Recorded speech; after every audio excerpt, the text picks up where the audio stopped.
There goes the Eton Zone Guard. It's on, okay.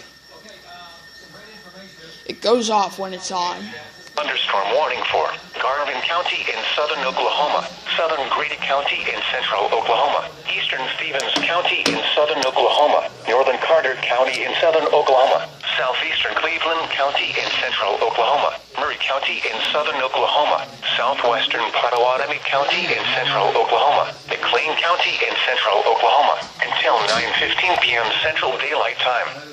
At 8:16 p.m. Central Daylight Time, severe thunderstorms were located along a line extending from 4 miles north of Agawam to near Velma, moving east at 40 miles an hour.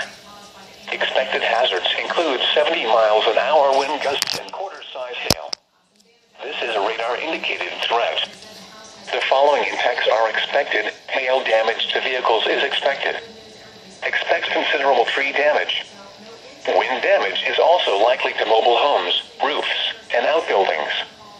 Locations impacted include southeastern Norman, Chickasha, Pauls Valley, Purcell, Sulphur, Davis, Noble, Slaughterville, Lindsay, Wynnewood, Lexington, Goldsby, Stratford, Maysville, Rush Springs, Bray, Diggle, Springer, Elmore City, and Wayne. Remain alert for a possible tornado. Tornadoes can develop quickly from severe thunderstorms. For your protection, move to an interior room on the lowest floor of a building.